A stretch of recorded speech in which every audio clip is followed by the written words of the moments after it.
आसमान साफ है। कभी कभी ऐसा लगता है कि आंखों के आगे दिन दहाड़े अंधेरा छा जाता है। पाँव के नीचे की जमीन सरकने लगती है। निविड़ अंधकार में प्रकाश की कोई किरण दिखाई नहीं देती। शायद ऐसे क्षणों में आदमी जिंदगी की डोर झटक कर तोड़ देने पर मजबूर हो जाता होगा। कहते तो यह है कि जीने की हिम्मत हार गए और आत्महत्या घोर कायरता है। पर सच तो यह है कि हिम्मत वाले ही जिंदगी को लात मार सकते हैं। डरपोक तो डर डर कर, घिसट घिसट कर, गिन गिन कर दिन काटते हैं।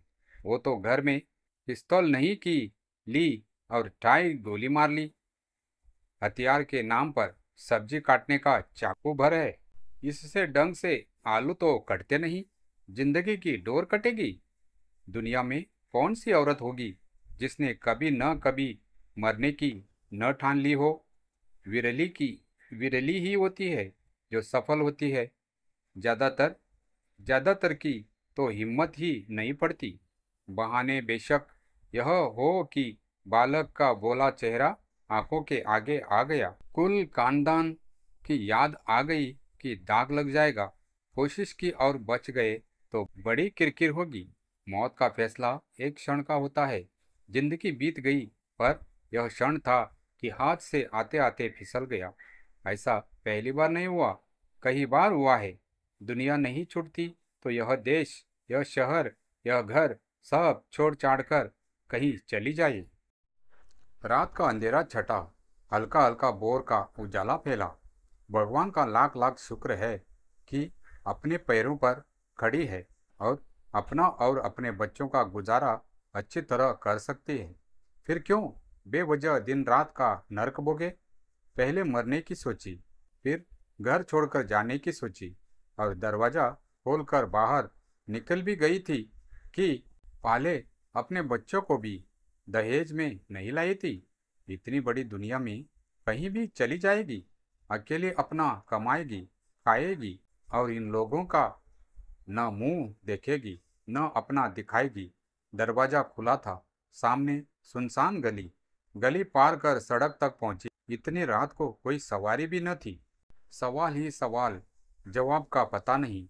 पति और बच्चों के साथ सज संवर कर जाए थोड़ी देर, थोड़े दिनों को मेहमान की तरह।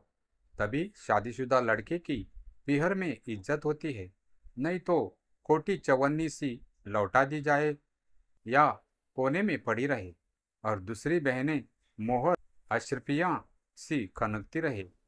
अपने ही मन में छोटा लगने लगे। अपना आप देहरी से बाहर कदम निकाल ले।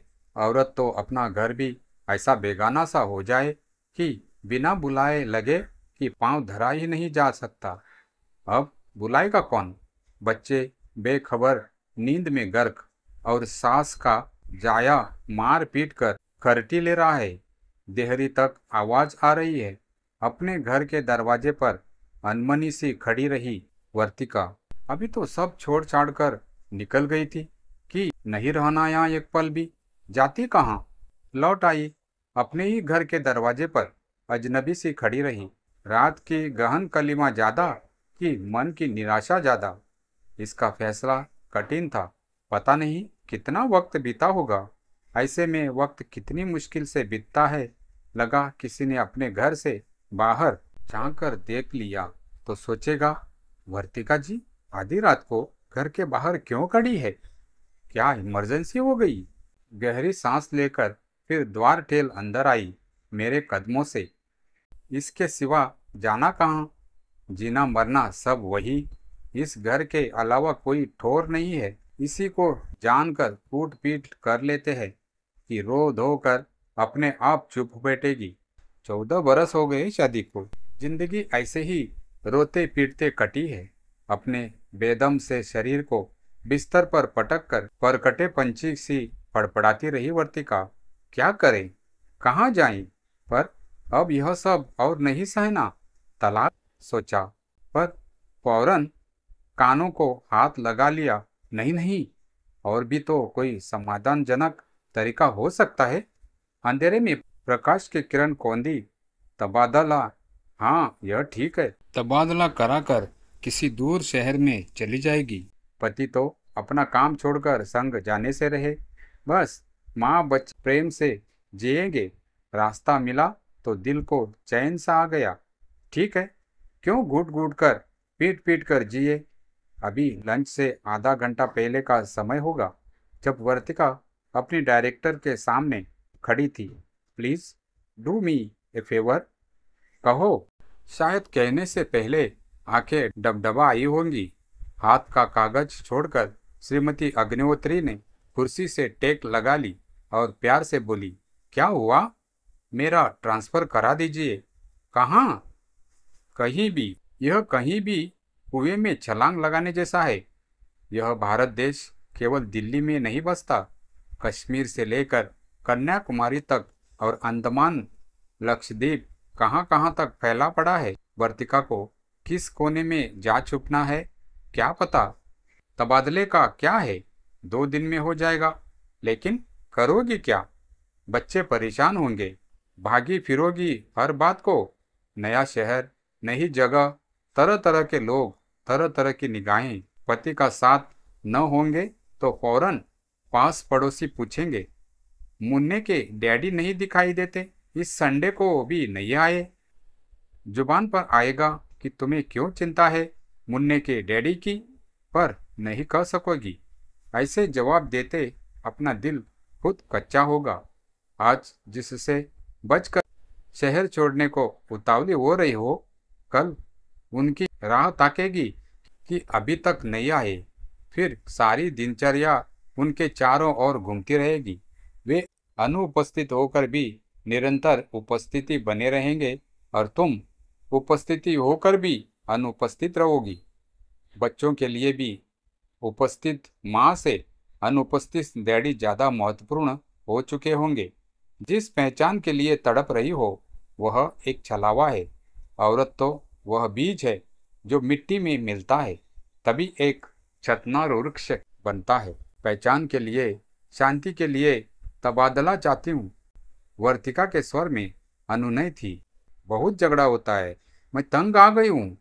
झगड़े का कारण भी तो कुछ होगा। बस ऐसे ही मुंह से बोल नहीं फूटता, पीटने लगते हैं। किस बात पर? बिना बात। कुछ बात न मानती होगी। मेरा दिल रोज रोज नहीं मानना चाहता। ओहो, बस यही बात है। अब 14 बरस हो गई, हर समय यही फरमाइश। तुम मना कर देती हो और क्या, इसी पर मारपीट होती है। अब मारपीट से तो यह नहीं माना जा सकता, तो प्यार से समझाओ, कोई समझे भी। वर्तिका की आंखें झुक गई। एक घर की दास्तान सामने थी। बात बात पर खिंचा हुआ पति, कुड़ी हुई बीवी, सहमे हुए बच्चे, लड़ाई झगड़े से घुटन भरा बोझिल वातावरण। न कोई खुलकर सांस ले सके और न हंसी होठों तक आ सके। क्या है इसके पीछे? वितृष्णा या नहीं, कहने का केवल संस्कारगत संकोच। सही है कि 14 बरस निकट आने के लिए भी बहुत होते हैं और 14 बरस किसी दरार को खाई बनाने के लिए भी पर्याप्त होते हैं।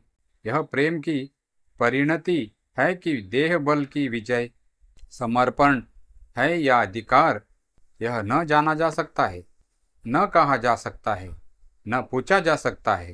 कुछ बातें जो बिना कहे सुने महसूस की जा सकती है।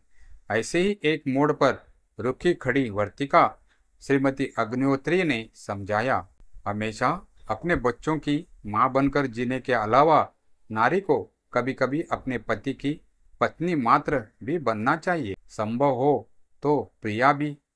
प्रेम का विरवा ऐसा है कि निरंतर सींचना होता है। रस सूख जाए तो पत्ता भी डाल से टूटकर गिर जाता है। उन्हें अपनी उपस्थिति से आश्रित होने दो, चीज खुद ब खुद सहज हो जाएगी। श्रीमती अग्निहोत्री के कमरे से बाहर आते हुए लगा कि चीजें इतनी बोझिल नहीं होती जितना हम उन्हें बना लेते हैं। वर्तिका को लगा कि आसमान साफ है।